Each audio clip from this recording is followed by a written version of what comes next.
Avery, whose show is this?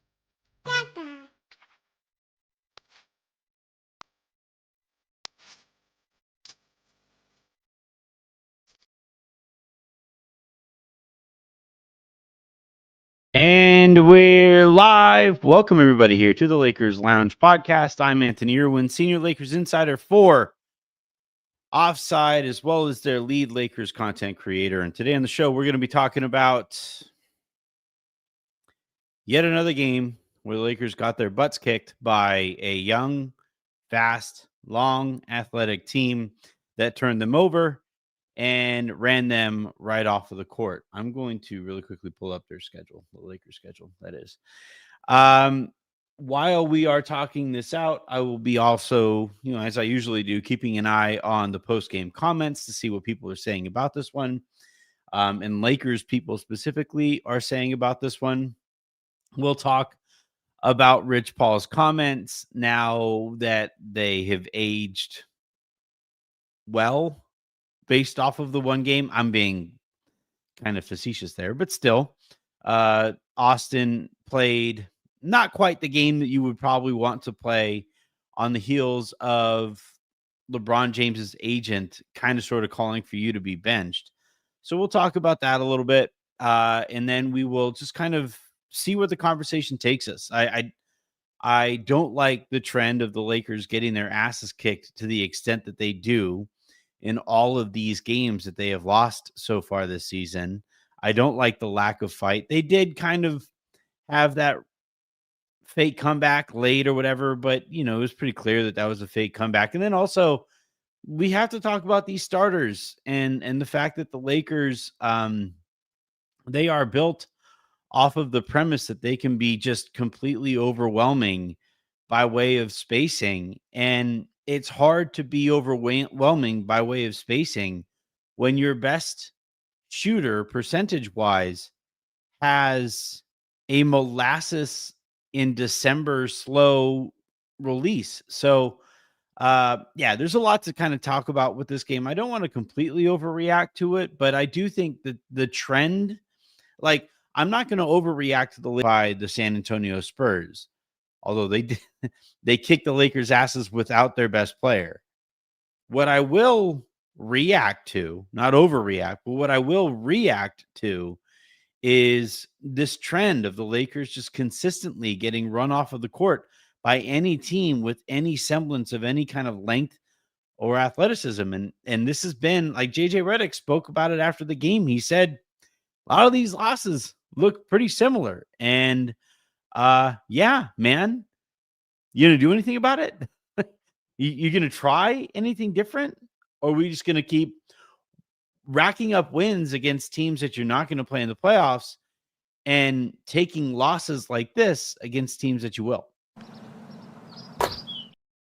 A quick reminder, please hit that subscribe button if you guys are checking this out for the first time here on YouTube. If you guys are watching on Twitter, head on over to youtube.com/@LakersLounge to find the show there.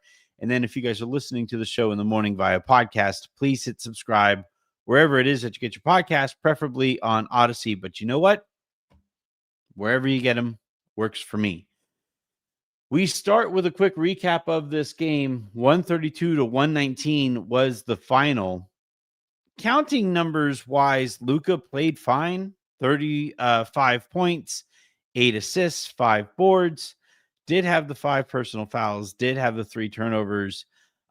Took 24 shots to get to his 35 points, as well as 14 free throws to get to his 35 points, which this is a trend that I think is worth keeping an eye on, is the way that some of these longer athletic teams are kind of defending Luka, where they are backing off of him and giving him the step back 3-pointer. You kind of live with it. It's a backbreaker when it goes in, but it's a turnover essentially when it doesn't. And when he's driving, they are playing the pass, unless he's like fully downhill, and they do want to stop Luka from getting all the way to the rim and shooting an uncontested layup. Like, that is not something that these teams want to give up. But what they are kind of allowing for is the floater, that 5 to 7 foot floater that, at worst is 2 points. But he's not going to get to the free throw line very often shooting floaters. And they are not allowing Luka to get to the lob to Ayton. The better teams are not allowing Luka to get to the lob to to Ayton, nor are they allowing him to throw that skip pass to the opposite corner. They are really kind of staying home there. So something to kind of keep an eye on, the way that some of these better teams are defending Luka. Elsewhere, as far as individual performances go, you had LeBron with 19 points, 15 rebounds, and 8 assists. I actually really liked the energy that LeBron brought to the game early on, and was kind of disappointed that the Lakers collectively just kind of like watched him play really hard and were like, "Oh, hey, that's cool." That was a bit of a bummer to watch. I thought LeBron was mostly fine, frankly good in this game. Also had 3 blocks. Don't want to waste performances like that from LeBron. He saw that there was money on the line. And then for the most impressive, I would say, performance of the night, that would probably go to Marcus Smart, who scored 26 points, 3 rebounds and assists, as well as a block. He was a +2 in a game that the Lakers lost in mostly blowout fashion. Marcus was 26 points, like I said, 9 of 16 from the field, 8 of 14 from 3-point range. What's funny in this one is that, like, in terms of like just raw plus minus, Rui actually led the way with a +5 in a game that the Lakers were basically blown out of. Now he only scored 8 points, only grabbed 1 rebound, only dished out 1 assist. But that's an interesting number that I would be curious how his game looks in the light of day whenever I rewatch this one. But Marcus Smart, the thing that actually struck me over the course of this game wasn't just the defense. The defense, like with Marcus Smart, that kind of goes without saying, former defensive player of the year. What really kind of took me by surprise was the difference in release speed when Marcus was shooting a 3-pointer and Rui was shooting a 3-pointer. Like, ball is in and out of honestly, Marcus Smart could probably stand to take another beat on his 3-pointer to get himself collected and get the shot off cleanly, given the way that these teams are defending him. But the ball is like, when he thinks and he senses that he's open, the ball is in and out of his hands very, very quickly. Whereas with Rui, he will oftentimes be open and then like hesitate. Defender closes out, and if you're a 46% 3-point shooter and you're allowing yourself by way of a slow release to get run off of the 3-point line, then you may as well not be a 46% 3-point shooter. So we'll talk a little bit about Marcus and Rui and the starters and stuff over the course of the game. But Marcus, I thought, was overall the best Laker on the court tonight. As far as the Spurs goes, like, this was a thorough ass kicking by a very balanced team that fully understands what their identity needs to be. De'Aaron Fox, I thought, was their steadiest player. Whenever the Spurs needed a bucket, it tended to be De'Aaron Fox. Their best player was probably Stephon Castle. He scored 30 points to go with his 10 boards and 6 assists. He was a +16. De'Aaron Fox, like I said a second ago, +21, being the steadiest Spur on the court. And then outside of that, like, I thought Luke Cornett had really good minutes in this one. And their rookie Dylan Harper was in foul trouble a little bit. They didn't really seem to care that he was in foul trouble. He only played 20 minutes tonight, and between those 3 guards, Dylan, Harper and De'Aaron Fox and Stephon Castle. I actually found myself hoping that the Spurs would trade for Giannis just to break up Stephon Castle, Victor Wembanyama, and Dylan Harper. But regardless, like this wasn't an individual performance that overwhelmed the Lakers. This was a collective team-wide approach that we are going to run, and then we're going to run some more, and then we're going to run even more, and we're going to keep on fucking running until you stop us from running. And the Lakers could never find any way to stop them from running. And this was, by the way, without Victor Wembanyama, who is their best player, full stop, but also allows this, like, because of the defense that the Spurs play when Wemby is on the court, he allows the Spurs to get out into transition. So had Wemby played, this game probably would have been even uglier, I would say. And the Lakers, like, there were for most of the game, I would say the Lakers didn't look like they belonged on the court with the San Antonio Spurs, which is kind of a crazy thing to say, seeing as the Lakers are the 2 seed in this one, and the Spurs are a spot or two behind them. So overall, a bummer of a game. This was a game I was really looking forward to. And this is a bit of a trend. This is a game I was really kind of looking forward to. This is a game that the Lakers should have showed up for, and they just didn't. All right. So I'm going to start with Rich Paul and his comments on Austin Reaves, and the fact that, again, a team with length and athleticism and all that stuff kind of wiped Austin off of the board. And look, Harrison and I said it in yesterday's show. There were points that Rich Paul made that I frankly agree with. Like, they aren't contenders right now. I said this in yesterday's show. I don't think the Lakers, as they are currently constructed in a conference with the Oklahoma City Thunder, are true title contenders. Not right now. I 100% agree with Rich Paul in his assessment that the Lakers need more athleticism out there. That is crystal clear. For some reason, JJ Redick keeps throwing Gabe Vincent out there. JJ Redick's infatuation with Gabe Vincent reminds me of a lot of the mistakes like a first-time high school basketball coach will make, where a lot of high school basketball coaches fall in love with the slap the floor, high energy point guard who they just seem to get along with. Because, like, oftentimes that slap the floor, high energy point guard, that guy winds up being a high school coach at some point. That was not me. I was not high energy at all. You guys can probably figure this out from looking at me and listening to my podcast. I'm not a very high energy guy. I was not most of my coach's favorite player on the team. What I will say, though, is that, like, JJ Redick and Gabe Vincent reminds me of these frosh off high school coaches who see themselves in a player and way overuse that player. And that's all I'm watching from Gabe Vincent.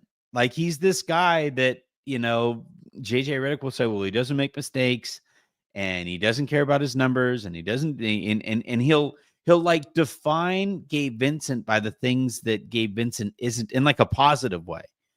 And what the Lakers need, if Gabe is going to be one of his first subs into the game, Gabe played, no way. It's saying that Gabe Vincent played 14 minutes in this one, and I just refuse to believe that he only played 14 minutes. I think ESPN's counter has to be broken there. But yeah, Gabe Vincent is this guy that, like, JJ Redick just extends a lot of basketball principles onto without really taking into account the actual basketball impact that having somebody who's 6'1" on a good day has if that guy is going to be your primary point of attack defender in the minutes that he is out there for. Especially, by the way, like one thing that JJ Redick kept doing in this one was subbing Gabe Vincent and Marcus Smart in at basically the same time, which just completely shrinks your overall size and athleticism, frankly, on the court. And if you're already at an athleticism deficiency, and now you're making yourself smaller too, without really improving the overall athleticism on the court, now you're small and slow. And you know who loved small, slow lineups? It was JJ Redick's predecessor, right? So, whose name shall not be repeated. So yeah, like I don't know. I don't think this is going to be like, I don't think Rui is going to be out of the starting lineup based off of Marcus Smart shooting the ball well in this one game. I don't think Gabe Vincent is going to fall completely out of the rotation based off of this one game. But I do think that, like, one way or another, the Lakers are going to have to add more athleticism into their rotation. And eventually, maybe you do that by way of trade or the buyout market or personnel tweaks to the roster. But that isn't coming. Like, we're only on December 11th. And by the way, Jen, happy birthday. Like, we are still a few days away from the beginning of trade season. And by the beginning of trade season, I mean, more players being eligible to be traded, but we don't often see very many trades this early in the trade season. And we for damn sure don't see impact buyout guys this early in the trade season. So you aren't going to see a personnel tweak to help improve the overall length and athleticism within this rotation. So that means it falls to JJ Redick to figure out a way for the Lakers to not enter every single game that they play at such a stark athletic deficiency.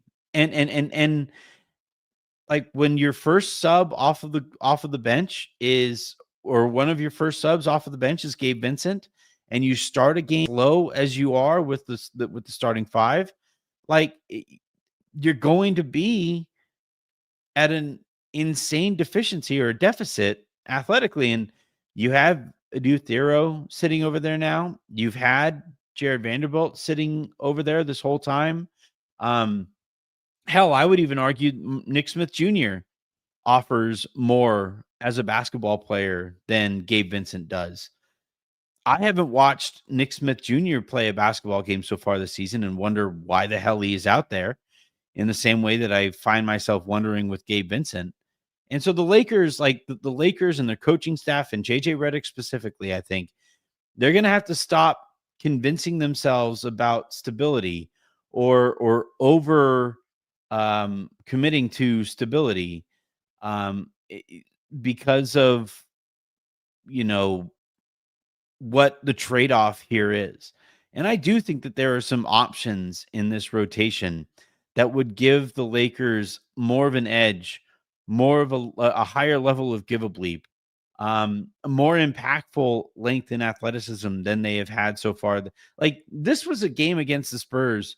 It was crystal clear early on that the Spurs were just so much faster and so much longer and so much more athletic and so much more explosive. And you're like, oh, cool. Well, because Marcus Smart is there, now Adu Thero isn't going to play anymore.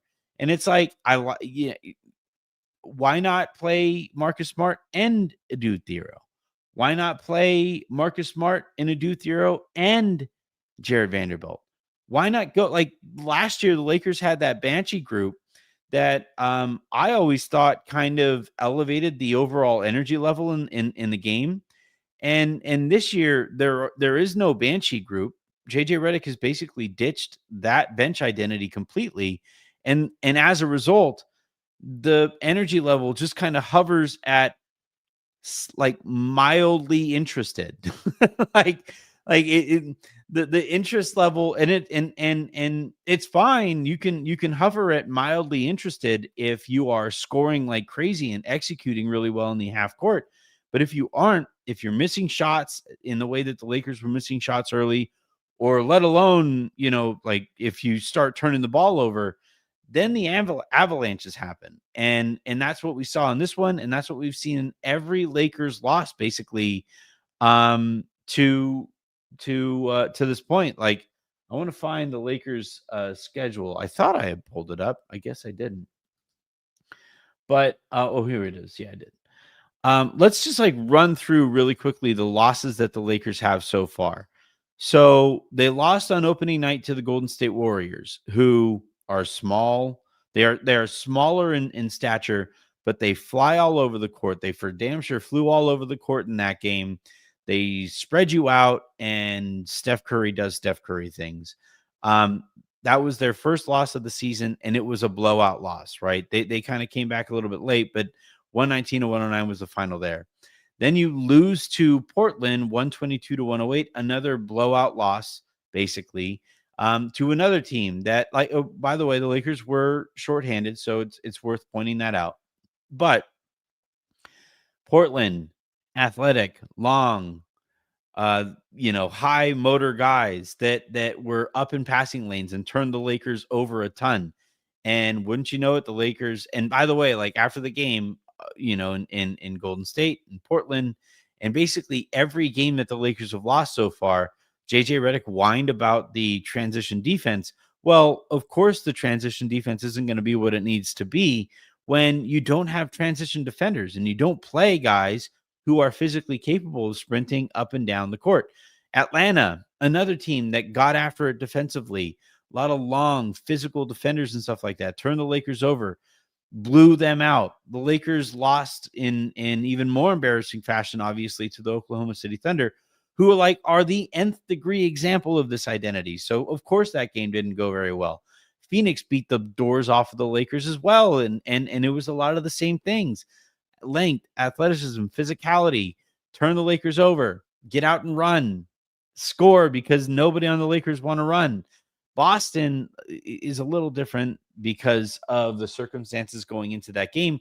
But I told you guys going into that one, whether or not the Lakers had all in complete fairness to the Lakers, but I told you guys going into that one, Boston is an athletic team that pressures you like crazy. They all play really fucking hard, and they beat the doors off the Lakers. And then tonight, the San Antonio Spurs, same thing. They play really bleeping hard, and they play with purpose, and they get up in passing lanes, and they turn you over, and they get out and run. They get out and run on makes. They get out and run on misses. And wouldn't you know it, they ran the Lakers right out of their own gym. So, like JJ Redick said after the game, that a lot of these losses have a lot in common or whatever. I forget what phrasing he actually used. And it's like, yeah, all right, fine. They all have a lot in common. You know what else they have in common is the fact that apparently after none of these games, you're adjusting to the thing that all of these games, these blowout losses have in common. And you basically are hoping that the guys that you play execute or care at a level above what they normally do. It's just, I'm sick of having the same conversation after this same exact game, loss in, loss out. I got to talk about the starters, and it's just brutal to watch. All right, so I would argue only Luka and Ayton are playing in their natural position in their in the starting five. And by that, I mean, obviously Luka is the team's best player and the offense is built around him. And especially in the first quarter, he's allowed to basically set a tone for himself by way of scoring that they're hoping trickles down to the rest of the team. I don't love the approach, but whatever, that's the approach that they have gone with. My point here being that he's the only guy who I would say looks incredibly comfortable, incredibly confident right from the onset of the game, because he knows exactly or he knows that he is equipped to do exactly what the Lakers are asking him to do. I would say the same thing about DeAndre Ayton. because he is a center and he is being asked to be a center. And there you are. Outside of that, though, Rui, I would say playing out of position. He's been like I saw him at various points tonight trying to guard De'Aaron Fox and Dylan Harper and Stephon Castle, and he had no hope whatsoever in guarding any of those guys. And then on top of it, they were like, "Well, that didn't work. How about you go try to be like a small ball center slash bigger power forward or whatever," when the Lakers went really small, and he grabbed one rebound. So Rui, I would argue, isn't playing at a natural position in the starting five. LeBron obviously isn't playing in a natural position because Luka has the ball to the extent that he does. So LeBron is trying to learn on the fly how to play that role as well. And then you have Austin is your fifth starter there, not your fifth starter, but the fifth guy that I'll mention here in that starting lineup.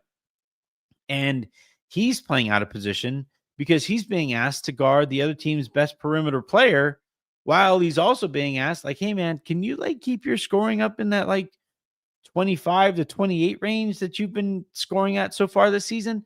You realize how insane it is to ask a dude making $14 million a year or $14 million this year, "Hey, can you go out and be like a top 5 scorer in the league and then also go out and defend the other team's best perimeter player?" Like, nobody does that. No top 5 scorer in on in the league goes out there and has the defensive responsibilities that Austin Reaves also has. And it's just like, it's just crazy to me that we just keep on banging our heads up against this stone wall, these like jagged stone walls that, cut us and all this shit. It's just so frustrating to watch that starting five because outside of Luka and Ayton, nobody looks all that comfortable with what they're trying to do.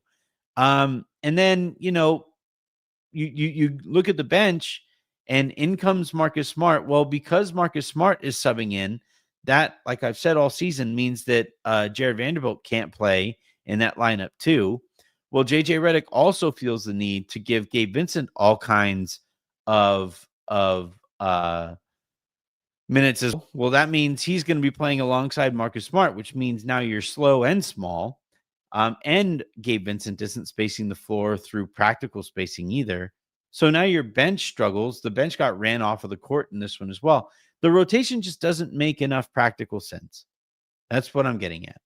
And I'll get to, I promise. I know that there are people like licking their lips, hoping that or waiting for me to like rip Austin a new one. And I will, I promise. But to me, the much larger problem here than Austin Reaves is the fact that the Lakers head coach and their coaching staff continue to be so religiously committed to spacing that they just night in, night out give up such a clear advantage as athleticism in a sport where athleticism and length and physicality really do matter. All right, let's talk about Austin. And I said it in yesterday's show, and I'll say it again. It is really weird to me that a significant portion of this fan base sits here and waits for games like these. Now, what I will say is I will never sit here and wait for Austin to play poorly so that I can make a point. What I will say, though, is that the Lakers look their worst when Austin also looks his worst. And because like night in, night out, Luka is such a special player that like Luka is never going to look that bad. And he's certainly never going to look as bad as Austin does, as frequently as Austin does. So like I'm never really all that worried about like Luka getting his or Luka looking right and the impact that would have on the Lakers. Look, if Luka doesn't have it, then the Lakers just have zero chance. But I would also argue that Austin's play has as notable an impact on the caliber of basketball that the Lakers are capable of playing. And because of that, it becomes that much more important to me that the Lakers optimize and maximize, uh, Austin's fit when he's out there on the court. And I just don't think that this starting lineup does that. Now, I would also say that this is, another game against length and athleticism and physicality that Austin looks bad in. This is, two of his last three games, I would say. No, I would, because he didn't play very well against Boston. Now, those circumstances were so fucked that it's hard for me to hold that against him. But all right, if you want to say that, like, just in terms of efficiency, that Austin wasn't like he was thoroughly outplayed by Jaylen Brown, then like that's fine. But then he followed that up with the game against Philadelphia, and the excuse coming off of that one was, well, it's his third game in 4 nights, and one of those games or a couple of those games they didn't have Luka, and one of those games they didn't have LeBron, and one of those games they didn't have both of those guys. And maybe Austin is just tired. But like, end of the day, Austin played poorly in a couple of those games, and it is worth pointing out that, like, if another team is able to keep length and athleticism on Austin, it does bother him. Especially, I thought the refereeing in this one, I'm not going to whine about refereeing. I thought the refereeing in this one was kind of one-sided in that, like, Stephon Castle, every time he fell, got a foul, and you had like multiple Lakers getting hit in the face, and the referees were like, well, I don't know. But like, I'm not saying that was the reason that they lost. I'm just, pointing out, I mean, you could just look at the free throw totals, but I just thought that, like, in this one and in the other games that Austin has looked bad in, I think it's like the games that Austin is always going to look worst in are the ones where he is asked to defend. Like, if the other team has a quick point guard that Austin is asked to chase around, right? So like Philly has Tyrese Maxey and Austin is chasing him around and then also being asked to do stuff on offense. I just don't think that is a very fair anybody. And then tonight, right, he's guarding at any given point De'Aaron Fox or Stephon Castle or Dylan Harper. And then on top of that, being asked to create stuff on offense. And I just don't think basically anybody has the motor to do that. And now I also think that Austin himself thought himself through some possessions in weird ways, made some really weird choices. Didn't shoot the ball well in the opportunities that he did get. Didn't finish well at the rim. And let me see how many free throws he shot. Did he shoot any? He shot one free throw on the night. So, like, it was a bad Austin game. And to me, more importantly than shitting on Austin for playing a bad game, to me, the more important point here is, like, how do you avoid these bad Austin games? Because when Austin plays this poorly, the Lakers basically have no chance whatsoever, no matter who they play. So to me, it's like, all right, how do you avoid this from happening moving forward? And to those of you who were saying, like, we'll just trade him, just get him out of here, all this stuff, fuck that. I'm not going to trade Austin Reaves before I try to figure out a way to make this work to a better extent. But to me, I would try to find a way with Austin to get a better point of attack defender there so that his legs aren't fully used on chasing Tyrese Maxey or chasing these Spurs guards or chasing Shai Gilgeous-Alexander or chasing Jamal Murray or chasing, whatever. Eventually, like, if the Lakers play the Detroit Pistons, he'll be asked to guard Cade Cunningham. When the Lakers play the Phoenix Suns, he'll be asked to guard Devin Booker. Like, the things that Austin is being asked to do, I always come back to this. The thing that, like, the guy behind me back there, Kobe, the thing that made him special to me in his absolute prime, at the peak of his powers, was the fact that he was an offensive engine, and then he was also capable of guarding the other team's best perimeter player. You know how many players in the history of the sport have existed who you could say that about? It's like Michael, Kobe, LeBron, end of list, unless you guys can think of somebody else. And I'm sorry, like, no offense to Austin, he's not prime Kobe. He's not prime Michael. He's not prime LeBron. He's this, he's just not. Like, and the people, like the Lakers fans who are constantly in my mentions screaming at me about how bad Austin Reaves is because he's not Kobe, or because he's not Michael, or because he's not LeBron, feel like you're kind of missing the point here. Like, I feel like you're kind of, you're, I understand the point that you're making. And like, I get it, by the way. I understand why Lakers fans are freaking out about Austin not playing up to the level that he needs to play in some of these games against these kinds of opponents. I understand it, because the Lakers are not a good basketball team when Austin isn't playing at his highest level. Where I think our takes diverge is where you're telling me, fuck this guy, get him off of the team. And I'm like, can we try to make it work with the hyper efficient dude? Can we just try it? Can we give it a go? Can we get a defensive presence on the perimeter who allows Austin to focus on being the secondary or primary or tertiary offensive weapon that he can be at any given moment?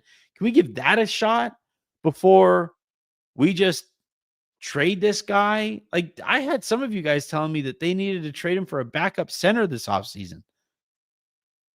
Those takes are crazy. And it's like, all right, like I'm seeing Danny Y2Ye. He struggles to win games. The Lakers have won 17 games so far this season. Out of the 23 that they have played, I think Austin's played a role in winning some of those games. I just, it's annoying. It's annoying how quickly, like, and this, by the way, this is a thing that, like, is just a part now, I guess, of online fandom, where, like, people plant their flag on a take and they ignore any and all data about the take. They ignore any and all context under which their take is given, because what matters most is being right. So, like, if you were out on Austin coming into the season, fuck the numbers he's putting together, fuck the season he's having so far. At the end of the day, all that matters is that, like, you're right. And if somehow the Lakers win a championship and Austin plays a key role in winning that championship, you're not going to celebrate because it meant that you were wrong. Like, that's the end game of that stance, right? And to me, it's like, all right, to me, this year, this basketball season, to me, is about figuring out, can you win a championship with a full year of building your roster around Luka Doncic and Austin Reaves as the centerpieces of your offense moving forward? And if you cannot at the end of this year, then okay, sign and trade after the season, or sign him to whatever extension or whatever new contract that he signs. It'll still be, I would say, the kind of contract that other teams would want to have him at, and trade him next year while he's on that contract. Fine. If that's how this plays out, fine. That's how this plays out. But, like, what I don't want to do is trade him before we get any kind of data. Right now, we have zero data on what Luka and Austin are capable of with a starting five that makes any basketball sense whatsoever. We have none.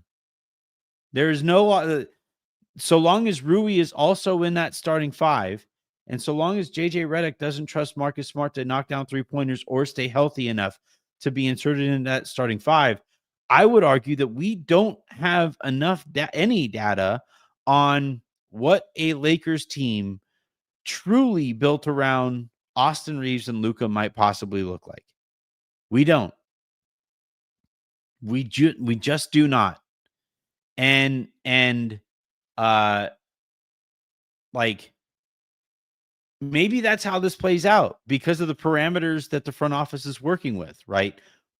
Where they don't want to give the draft capital that it would cost to bring in the kind of player who might complete that starting five because they're waiting and hoping for Giannis. But to this point, it's hard for me to say that like the problems with the Lakers starting five is the guy who's averaging like 26 points a night on hyper efficiency. Like it's hard for me to get there. It is. And people are going to say like, you're ignoring his flaws. I'm really not. I know what his flaws are. He's not the fastest player on the court. He really struggles with lateral mobility when it comes to staying in front of guys defensively. He really struggles when the referees don't give him the benefit of the doubt, and stronger and longer and more athletic defenders are allowed to be more physical with him. That bothers Austin Reaves. Like all of that stuff is true. Like I'm not blind to the player that Austin Reaves is right now, but I'm also going to be very aware of the things that he does bring to the table. And I'm also going to be very aware of what I think an offense with Luka and LeBron and Austin could possibly be capable of if they were given more opportunities and stops. But they are never going to get those opportunities and stops when Rui is the fifth starter. There is no high motor defender in that starting lineup. No NBA champion has ever, like, there is no NBA team has ever won a championship with zero high motor defenders in their starting lineup ever. It's never happened. It's just not been a thing ever. The closest you could maybe get, if you want to say it, is like the Showtime Lakers, but like their first sub in a lot of those games was Michael Cooper. And also like they played so fast. Like they got after it to an extent defensively that allowed themselves to get out there and play. So like inherently speaking, they played at a high enough level defensively that allowed that enabled their Showtime style basketball. So it's like hard to say that like they didn't have any motor defensively because they needed to get those stops to get out and run. Outside of that though, every other NBA champion in the history of the sport has had at least one, two, probably multiple high level or high motor defenders. And the Lakers right now have none in their starting lineup. None. There isn't a single high motor defender in that group. And until that changes, like this is all like it's going to allow everybody to make whatever point that they feel like they want to make about the Lakers and why the Lakers are flawed or why the Lakers are falling short of their expectations. Like at the end of the day, like pick your poison there, pick your take. It's a Rorschach take, like as I have always said that the Lakers are. But reality is like the problem that the Lakers have is that there are zero high motor players in that starting group. And if they aren't knocking down every single shot and keeping teams out of transition by way of extreme high level effectiveness and efficiency and execution, then the Lakers are just they're going to get run off of the court. And that's what's happened in all of their losses to this point. Austin Reaves plays a role in that, but so does every other player in that group. All right.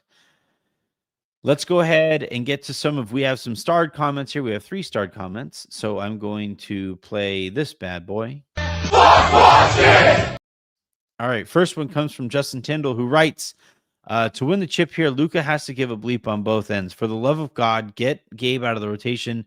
Anybody else, please.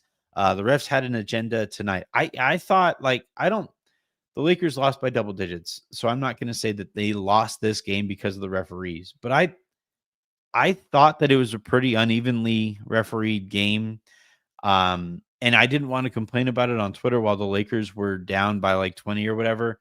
So that wasn't the reason that this went the way that it did, but I thought there were some swing calls and stuff, might have kept it closer a little bit longer. As far as Luka's defense, what did he grab tonight as far as rebounds go? He grabbed 5 rebounds. I would love to know what Luka's splits are. Luka Doncic splits. Let's see. So, all right. In roughly the same. In wins, Luka Doncic is grabbing 9.4 rebounds a game. In losses, he's grabbing 8 rebounds a game. Yeah. Not enough there to really go off of, really. But to me, I thought what annoyed me the most in this one was Luka's frustration with the referees boiling over and him spending so much time yelling at those referees or holding his face or whatever. Like the one play that eventually led to a T, it was a bad missed call. He did get hit in the face and all that stuff. But it drives me nuts how thing that LeBron does, and this is a thing that all superstars basically do, where they get hit in the face and everything else stops around them. If you get hit in the face in the NBA, you are allowed to pretend like you are shot, apparently. And if the referee calls it, because sometimes a referee will kind of respond to a player holding their face like this, and they're just oh, well, clearly he's holding his face. He probably got fouled. So they'll call that. That'll happen every so often too. But if they don't, if the referee says play on, you're fine. Now all of a sudden the other team is running the other way, and Luke is sitting here looking at the referee hey, he hit me in the face. That hurt. Hey, bleep you, that hurt. And then the referee's after they score, so yeah, I don't know. I just the defense with Luka, look, it goes back to what I was talking about a second ago. Austin is part of the problem defensively. LeBron is part of the problem defensively. Ayton is part of the problem defensively. Rui is probably the biggest part of the problem defensively with the starting 5. And then you have Luka, who is, never been considered a very good defender. And guess what? He hasn't been a very good defender. So, yeah, if the Lakers, this is what I've said basically all season and basically since Luka got here, given the caliber of NBA superstar that, his era currently has, where there is no outright bad defensive superstar out there. For a little while, you could say maybe Nikola Jokic was that. He has picked it up defensively. He has actually become a positive impact defensive player. Shai Gilgeous-Alexander, very much a positive impact defensive player. Victor Wembanyama eventually is going to be a premier impact defensive player. Giannis Antetokounmpo, right, former defensive player of the year. So with Luka and the type of player that he play, or the type of defense that he plays, he is by far the worst defender of the guys that I mentioned there, right? Between Jokic and Shai and Giannis and Luka. Luka is by far the worst one there. and he is not so much better offensively that he makes up for it, right? Like with Steve Nash back in the day, because he was helped modernize the sport at the time of his couple of MVPs. The Suns were able to benefit from Steve Nash's insane offensive impact, and that helped mitigate against some of the defensive issues that he presented. But I also don't think it's necessarily all that much of a surprise that Steve Nash never won a championship, because one-way superstars don't tend to win championships. So for Luka, eventually, like, if the point here with him being a Laker is to win a championship, eventually he's going to have to care more on defense and be more impactful defensively. And until he is, or until the Lakers actually surround him with impact defenders, which the Dallas Mavericks did, and it helped him get to the championship, the Lakers are always going to have that ceiling.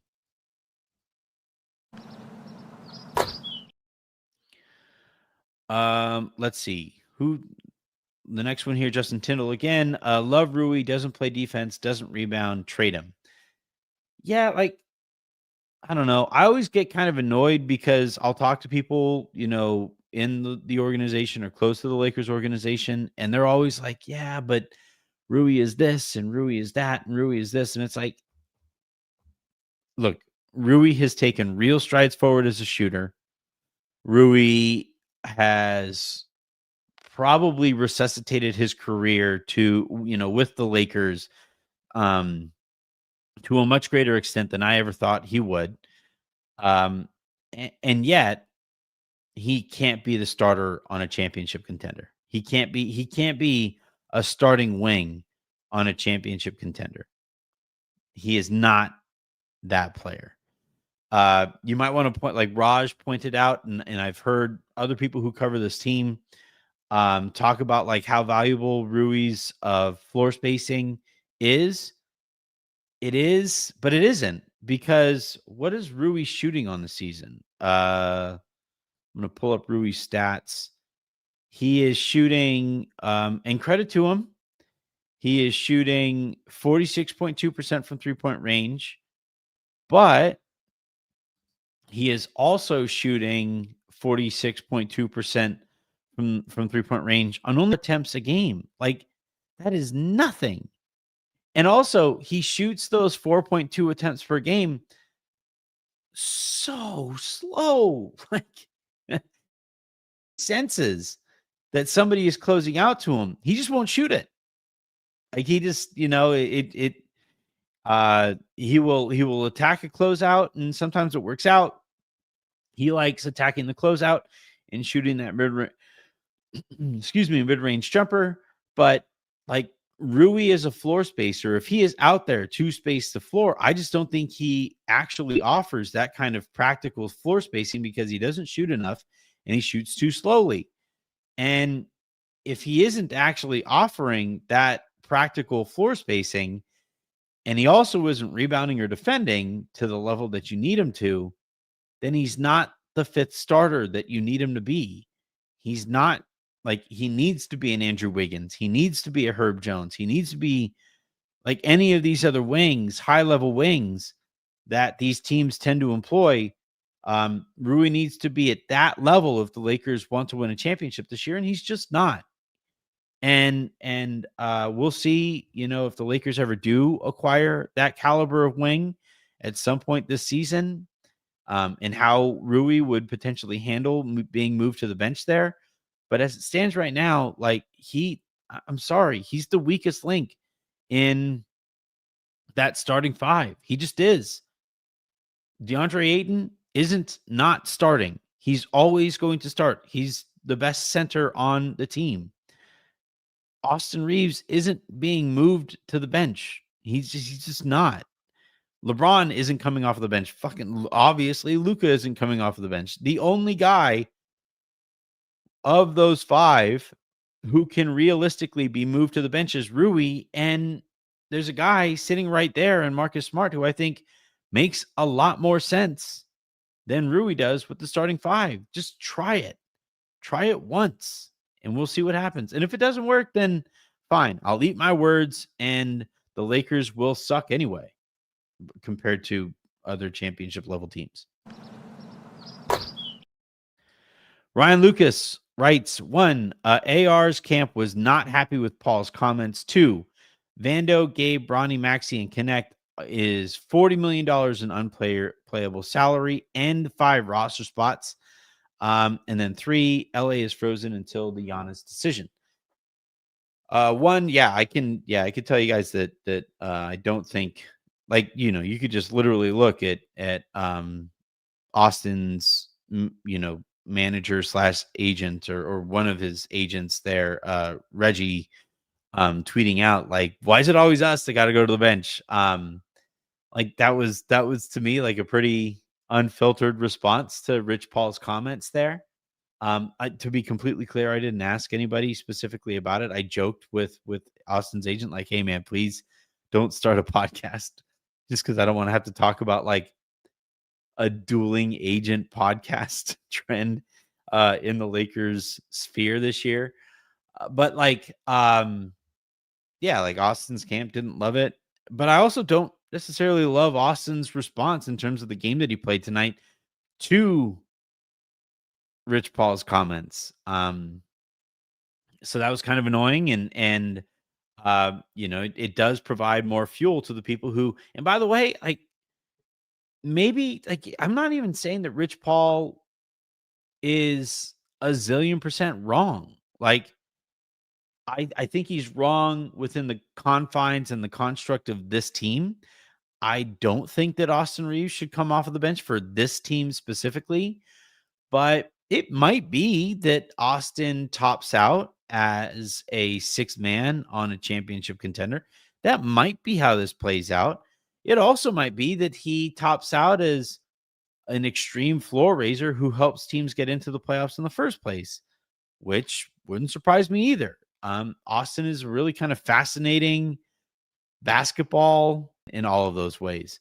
So, I don't, it does not surprise me that Austin's camp did not like those comments. I frankly didn't like those comments. Like Rich Paul was talking about how the Lakers are not a championship organization, and he was going on and on and on with that stuff.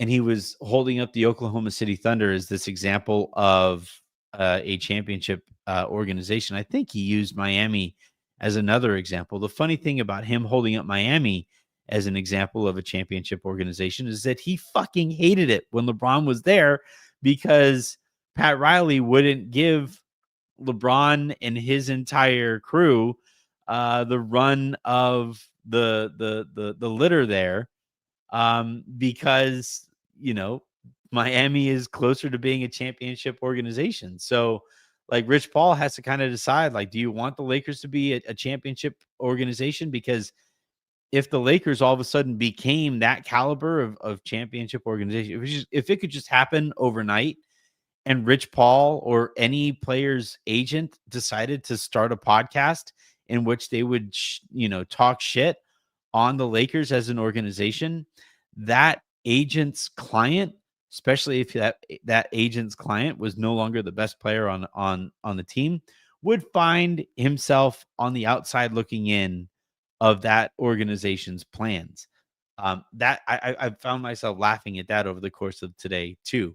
Now, as far as cap money there and the 5 spots, so I really don't like the way that JJ Redick has handled Jared Vanderbilt this year, and I don't even like Vanderbilt's game all that much. I just think JJ Redick has basically decided that he has a starting group that scores and he has a bench unit that doesn't.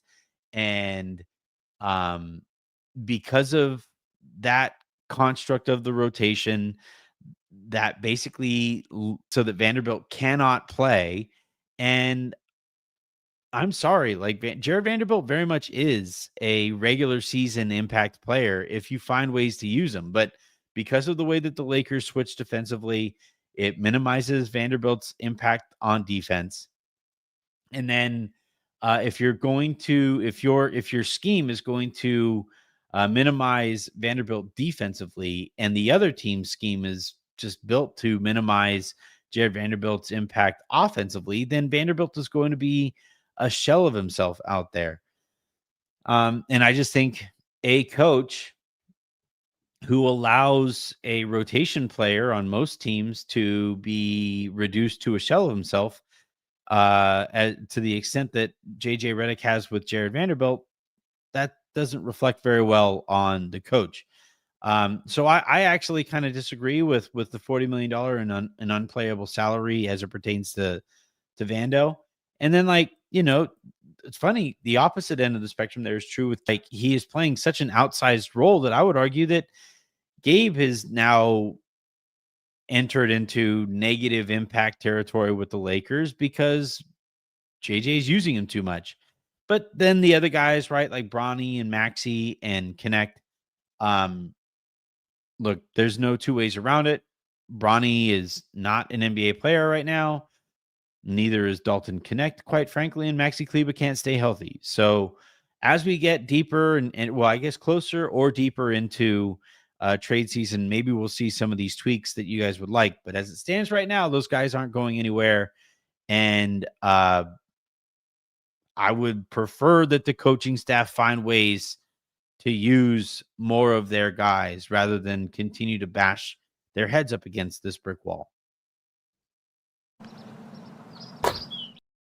Last one here comes from Jordan Taylor 2308. Thank you, by the way. Thank you everybody for your super chats. I really appreciate them. Why does it seem like players join the Lakers and become comfortable with putting up zeros because they're the defender? Well, I'm not going to speak on that trend specifically, like the defender trend specifically. What I will say though is that, like, you guys know Dodgers hat, right? I'll put it on. Maybe that's what I'll do. Anytime I basically make a point about the Dodgers, I'll just put this hat a lot. But so what the Dodgers will do when they acquire a player is they will look at that player's career and their production, and they will find ways not just to bring in, like, not just to acquire the talented player, but they'll also try to optimize and maximize that player's talent and impact on the team. And I've gone through the examples of this, right? Max Muncy, Chris Taylor. Like, you guys don't know probably who a lot of those guys are, but think of it this way. Like, let's say the Lakers, traded for Sadiq Bey, right? And the reason that they traded for this guy, Sadiq Bey, is because the analytics department were like, hey, this guy is killer from the corners. We need him to shoot more corner threes. This guy is killer defensively against this type of this type of player in this type of defensive alignment. Let's figure out ways to put this person in these situations where we can completely maximize Sadiq Bey's just overall basketball talent. And what the Dodgers essentially do is, like, and it's a little bit easier to do in baseball because it is kind of an amalgamation of individual performances. But, like, what they'll do with pitchers is they'll be like, hey, your best pitch, you're just going to throw that more often. With hitters, it's like, hey, right now your launch angle is a little bit low, and that's leading to fewer homers or more, I guess, fly balls that hit outfielders' gloves and stuff. Like, let's see if we can get that launch angle raised a little bit higher so that those fly balls to the warning track become, or line drives that fall into the gap or whatever, those become homers, right? And the Dodgers just put so much work on an individual basis with all of the players that they acquire, that for the most part, vast majority of players that the Lakers or that the Dodgers acquire actually become better versions of themselves while they are in the Dodgers organization. And to those rare examples of Dodgers who don't become better versions of themselves, they're shown the door really quickly, because chances are they aren't showing an openness to whatever it is that the Dodgers think that that player could possibly do to improve their career outlook. And with the Lakers, that infrastructure just isn't there. Like, there is no shooting coach. Their individual training staff is bare bones. They like to, quote, empower players, and by that they mean let them work with their own individual coaches and just basically hope that those camps focus on the right things. There is no, like, guiding through the development process in the Lakers organization. And it leads to a real lack of organization and a real lack of understanding of what players need to become better at, so that collectively the Lakers become better through all of that development. And hopefully, now that Mark Walter is in charge of the Lakers, and now that we're hopefully going to start seeing more investment into each rung of the organization that way, hopefully we'll start to see, greater maximization of individual talent than we have seen to this point, and more juice squeezed from the fruit whenever player X shows up to the Lakers organization. Because, like, you look at the Oklahoma City Thunder, and you look at guys like Kason Wallace or Isaiah Joe, or, so on and so forth throughout their roster and their rotation. And yeah, you have, like, the Chet Holmgrens, and you have the Shai Gilgeous-Alexanders, and you have these guys who were drafted at the very top of the draft, and they have elite pedigree when they show up. Like, they get the most out of those guys, but then they also get a lot more out of every other rung in their organization. And they basically convince everybody who shows up, like, hey, if you're going to get minutes in this organization, you're going to play 173% at all times. You are going to defend well beyond the 3-point line at all times. You're going to knock down the open 3-pointers that we generate for you.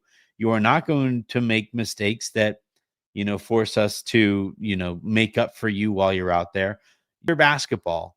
And look at what the Thunder, they are just ravaging the rest of the league right now. And what the Thunder are doing really reminds me a ton of what the Dodgers do on an individual coaching basis. And eventually I would expect that the Lakers are going to get there too. It's going to take time. But until that time, we are going to be kind of frustrated with somebody like Jared Vanderbilt, who got to the Lakers a few years ago and has probably gotten worse as a basketball player since he got there. And frankly, the reason he's probably gotten worse as a basketball player is because I don't think the Lakers ever fully coached him on what it was that they needed him to get better at. So until that changes, then and until that changes more frequently with players up and down their organization, these trends are going to continue.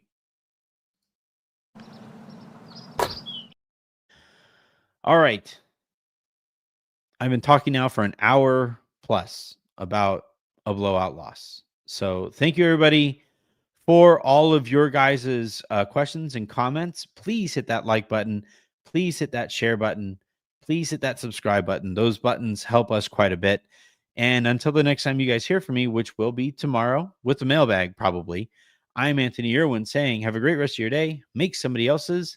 And I will talk to you when I talk to you. Have a good one, everybody.